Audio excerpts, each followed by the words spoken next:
Hello, everyone. Welcome to the Narcissism Decoder.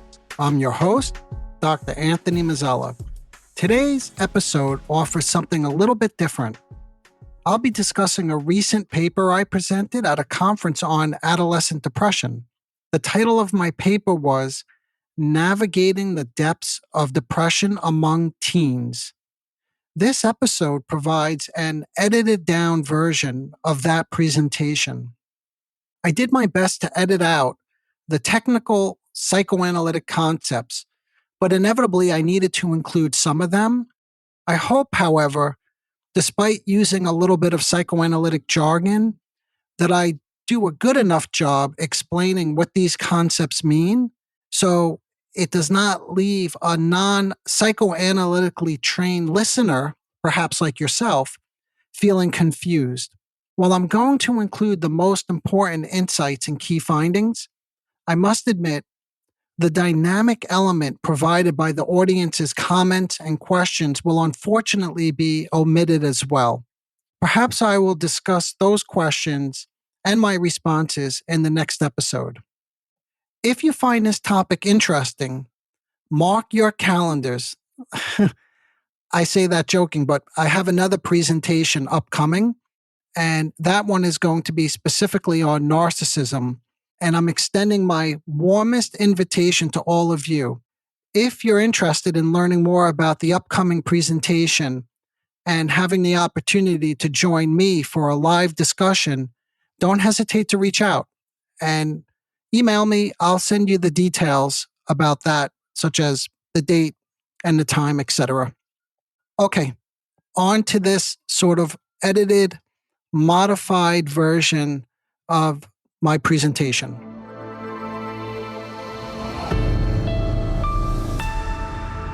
Adolescent depression represents a critical mental health issue.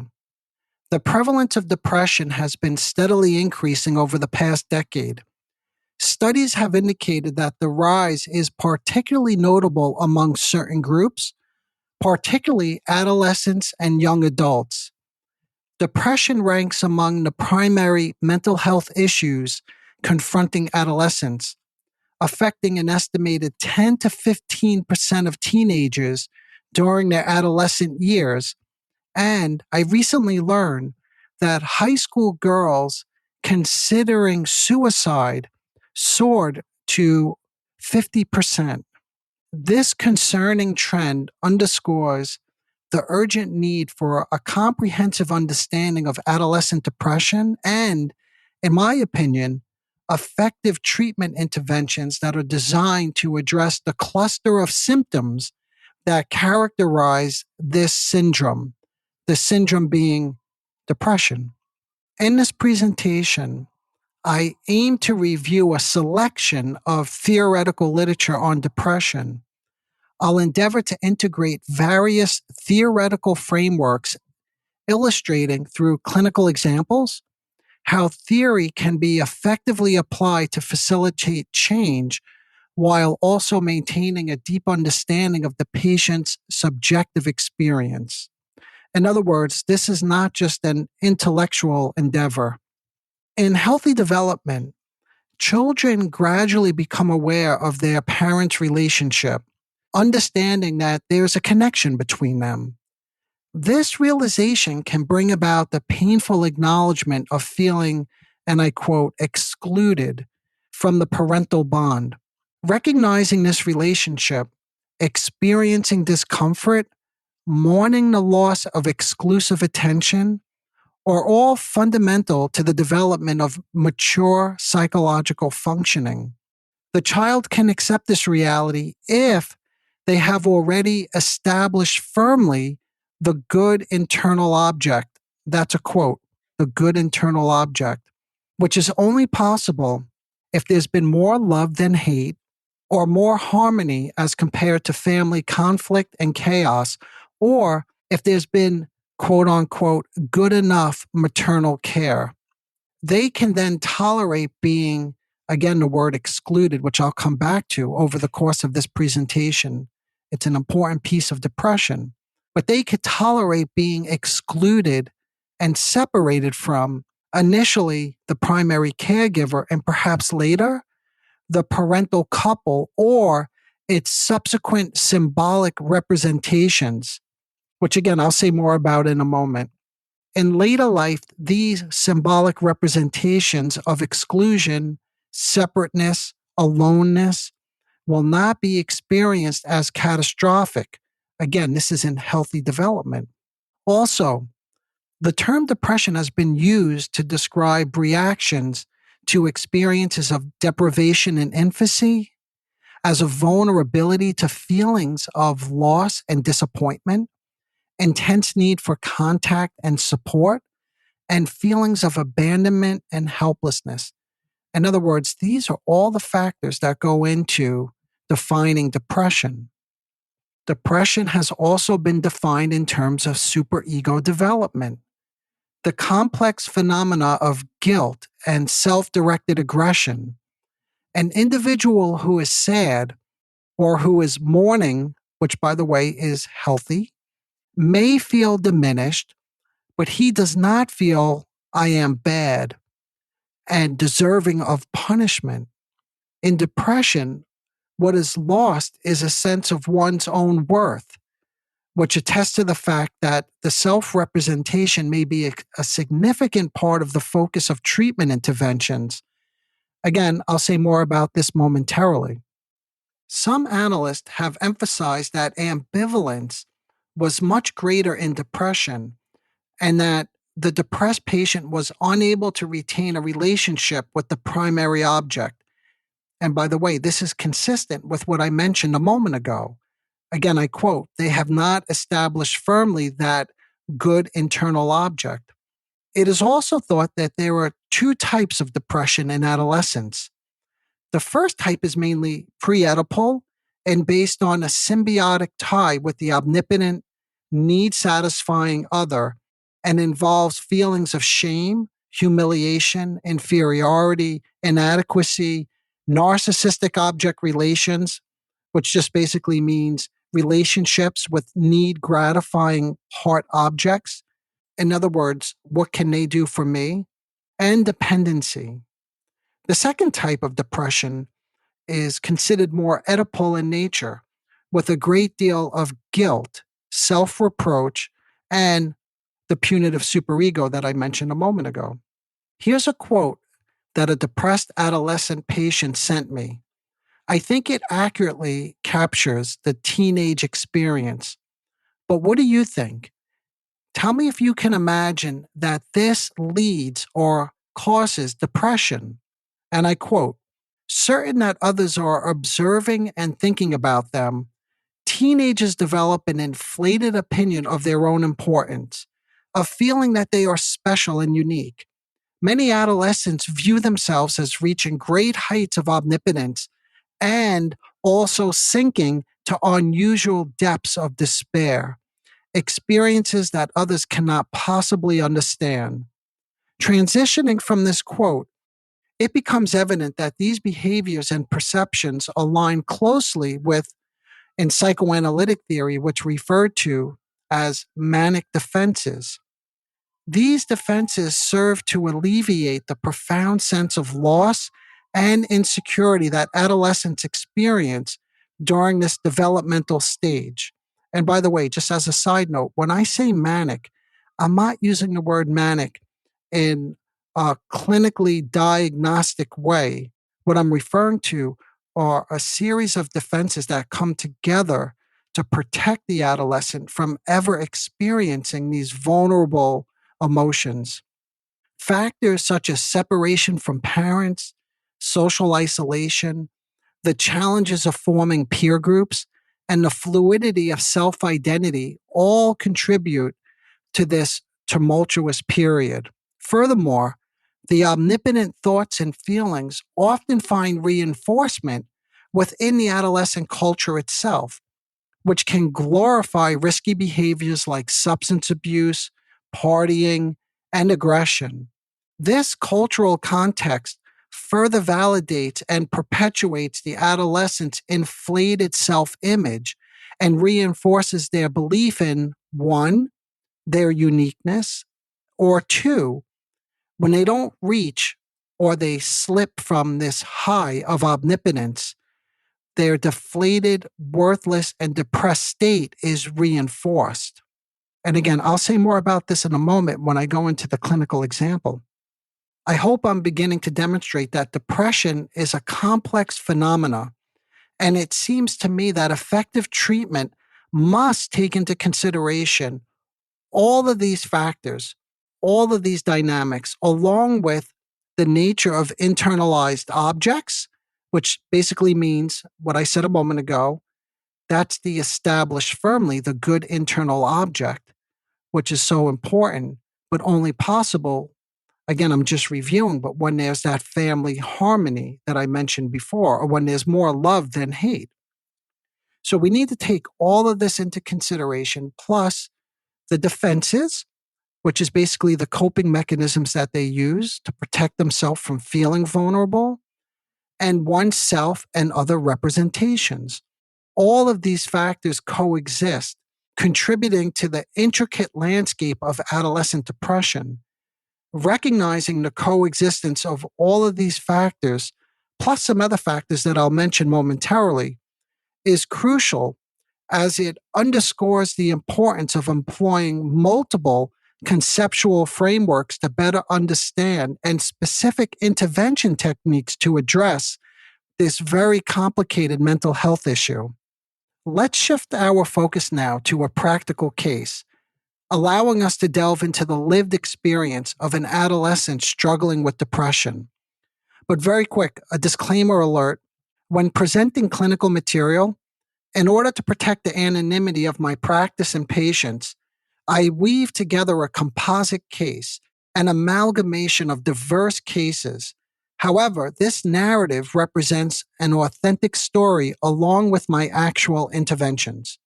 This is the case of Mary, a young woman who began a 2 times per week treatment with me while she was in high school. She came to me after what one might call a severe depressive episode, which interfered with her day to day life, like studying, sleeping, and eating. She lost all interest in school and was barely functioning. From what I witnessed in the early days of treatment, there were intense feelings of worthlessness, guilt over not performing in school, loss of concentration, and quasi suicidal thoughts like, I would never kill myself, but I don't really see the purpose of living. Parenthetically, slowly she revealed more active suicide thoughts, such as jumping out of the window of her 30th floor apartment. But at the same time, she reassured me that these were just thoughts and that she had no intention to kill herself. It seemed at this time that medication mattered and was helpful. After about 1 year of treatment, she felt stable enough, and soon after she graduated from high school, she discontinued her use of these antidepressant medications. According to all reports, Mary was a diligent student. She devoted herself to her studies, had let me say a few close friends, and refrained from drinking or substance abuse.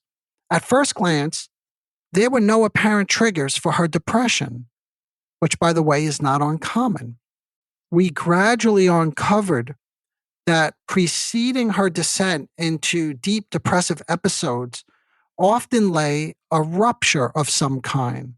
While these episodes appear to arise spontaneously, seemingly without cause from her perspective, over time we identified a pattern linked to loss.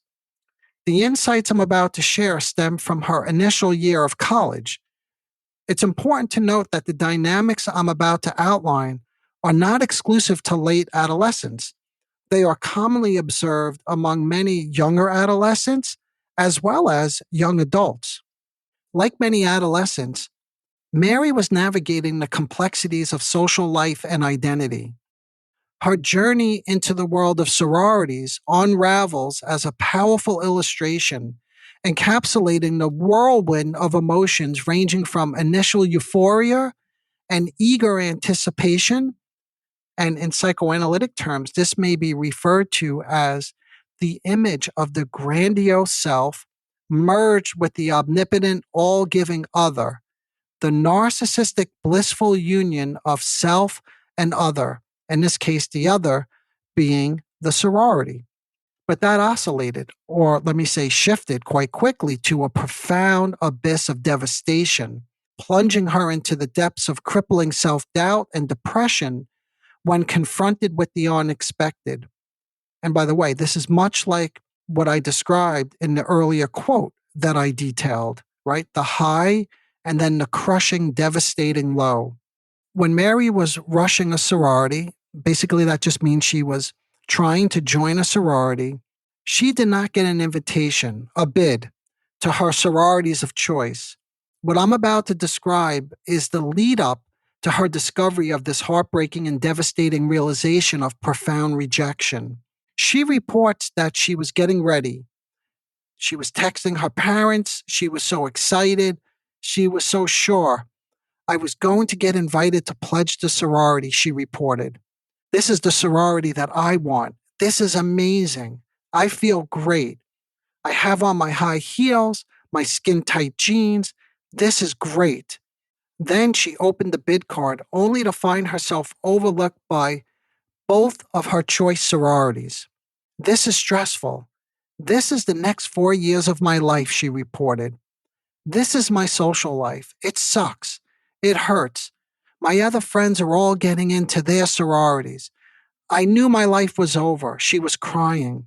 My friends didn't know what to say to me to make me feel better. I don't know what to do. I have to transfer to another school. This is the end of me ever having friends. This is the end of my social life. I'm stripped of all my friends. I have nothing. I don't want new friends. She spirals deeper and begins her self reproach. Something is wrong with me. I'm not good enough. I'm not pretty enough. I'm weird. Do I not know how to hold a conversation? I feel horrible. She's crying. She can't talk. I try to help her move from a dysregulated to a more regulated state, and she begins to express that the other sororities are so cool, and I'm such a loser. I'm so embarrassed. I was talking to my parents, beating myself up. I am thinking about my friends. They will all go to the coolest parties. I felt so shitty about myself. And people asking me, why wasn't I invited to X sorority? They must be saying, what's wrong with you? And I'm going to be excluded from the pregame sorority parties. And if I do go, I would be an outcast there. Under the weight of mounting depression and anxiety, she told me that she confided in her mother. In response, her mother urged her to focus on the positive, emphasizing that she was accepted to a sorority.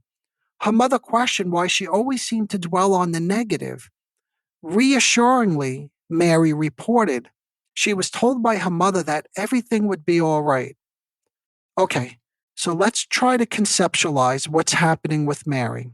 While there's a wealth of insights to extract from this brief vignette, my focus will be on what I deem central to understanding depression. The narrative underscores the depth of her emotional response, marked by tears and a struggle to articulate her feelings. The inability of her friends to provide solace hints at a profound sense of isolation and emotional anguish that eludes verbal expression. Now, you may be saying to yourself, Mary was able to acknowledge and verbalize feelings of humiliation. Why am I saying that she couldn't do that?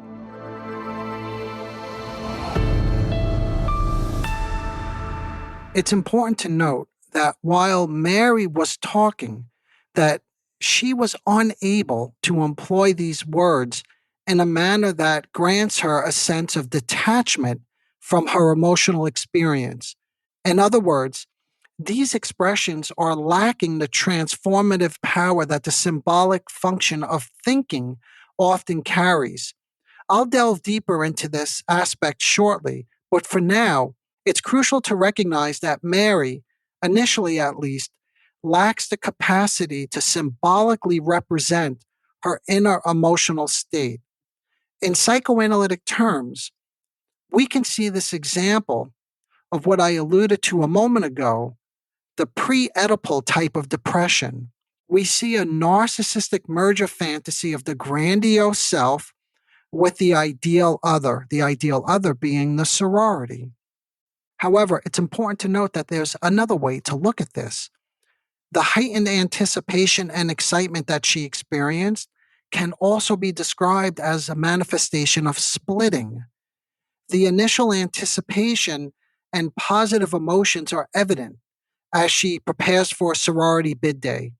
She expresses confidence and excitement about the prospect of joining the sorority she desires. Her looks, tight jeans, and optimistic outlook, everything is great, ideal, perfect.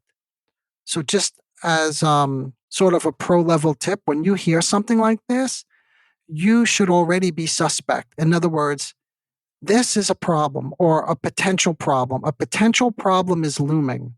And as can be anticipated, this quickly changes to devastation. Mary becomes completely overwhelmed by the emotional impact of not receiving an invitation.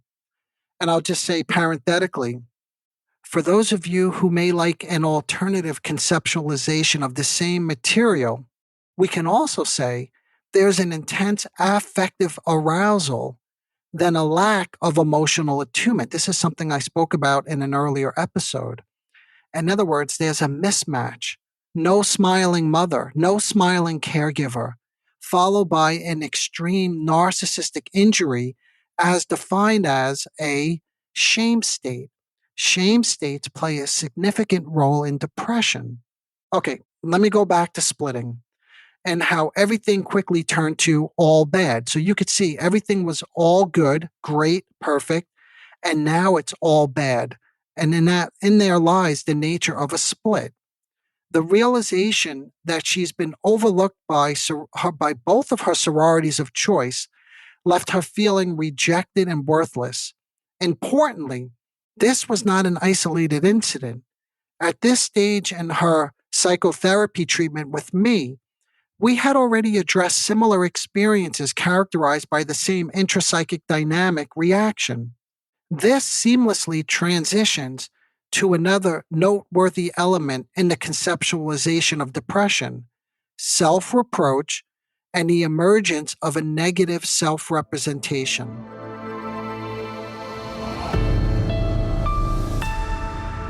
Mary begins to engage in self reproach, questioning her worth and attractiveness. She wonders and quickly concludes, and again, as a side note, when someone quickly concludes something without questioning it, that's our job to help them begin to develop a more questioning state of mind, the development of a capacity for thinking, for symbolization. But I'll hold off there and I'll say more about that in a moment. She quickly concludes that she's not good enough, pretty enough, or capable of holding a conversation. This negative self perception contributes to her emotional distress. In the theory of melancholia, the superego is portrayed as a powerful force that can turn against the ego with violence. This is akin to Mary's experience, where she engages in self reproach, judging her worth and attractiveness. The punitive aspect of the superego, evident in the theory, aligns with Mary's negative self perception, contributing significantly to her emotional distress. For instance, Mary spoke about not being invited to her sorority of choice, which means people must be saying, "What's wrong with you?" See, in her mind, they are judging her. She says, "I will be excluded from the pregame sorority parties." This echoes Mary's struggle, as she not only attacks her worth, but anticipates being judged by others. Is this not a projection of her judging and critical superego? In other words, projection being what? that she puts this on people around her. It's coming from them, not from her. And then it oscillates. Then it comes from her. And then it comes from the environment. The fear of judgment becomes a source of shame and intensifies her depression. Moreover, as I listen closely to Mary's account, I notice that she, in fact, is quite judging. She judges the sorority into which she was accepted. These are not the popular or cool girls. In other words, these are the girls who are the losers. But why, you may ask, does she judge herself in such a harsh way?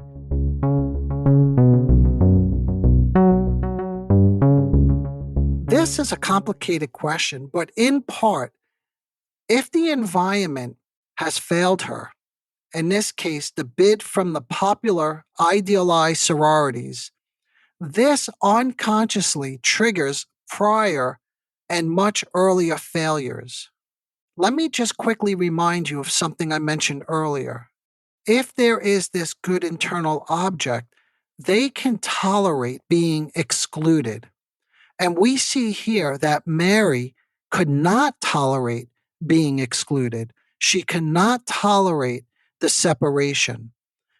We can speculate that Mary's catastrophic breakdown, when she feels and thinks that she has failed to achieve the bond with another, again, we could speculate at this moment that this harks back to the earliest period when such a condition is not simply uncomfortable, but threatens life itself because the developing child doesn't have a capacity to make sense out of something like this.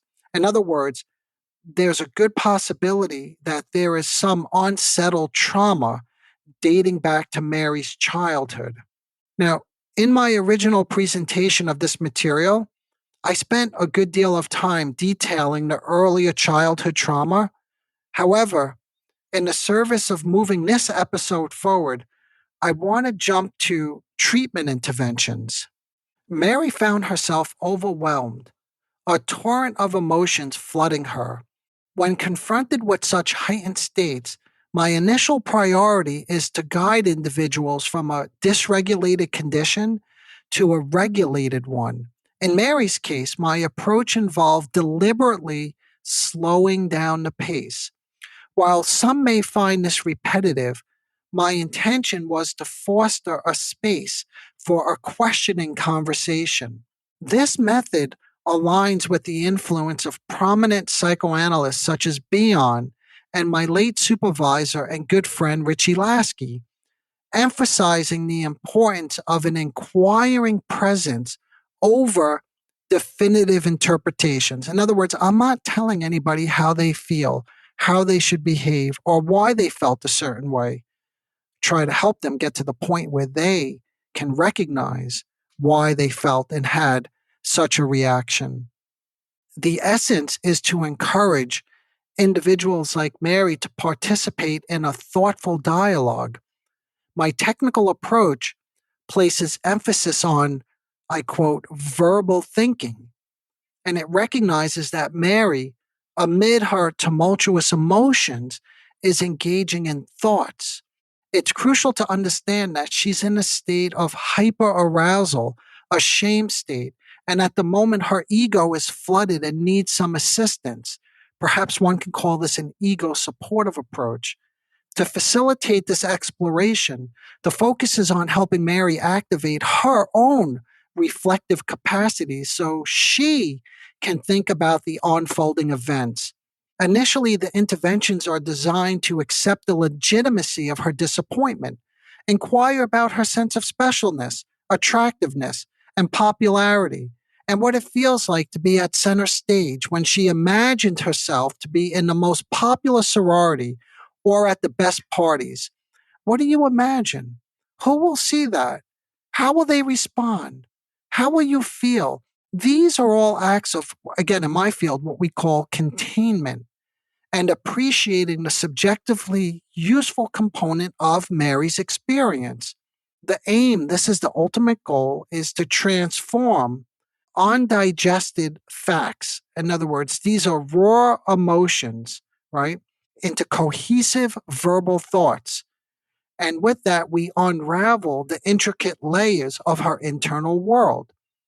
In my experience, this represents a pivotal focal point.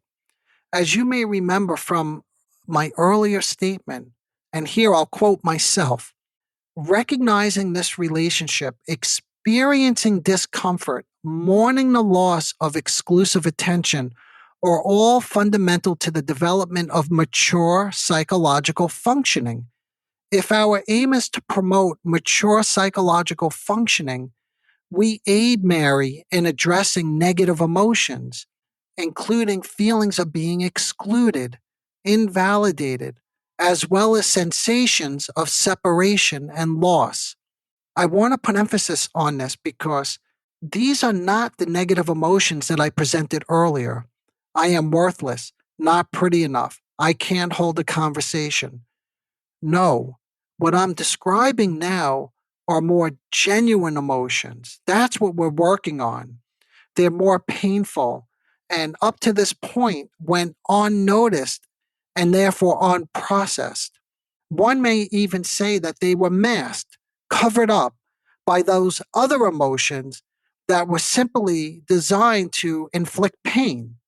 Those were all those critical comments that I just mentioned. I hope that makes sense. So, in other words, what we start getting to are a more authentic set of emotions that involve a deep sense of loss and separation. And this is evident in her experiences of rejection, right? Which now we can understand in a more complete way rather than her just attacking herself. See, when she's just attacking herself, there's no forward movement. But as we begin to explore feelings around separation and loss, now we're in a much better position to help her process these feelings and accept loss. And of course, loss, as I mentioned very early on, is a big part of depression.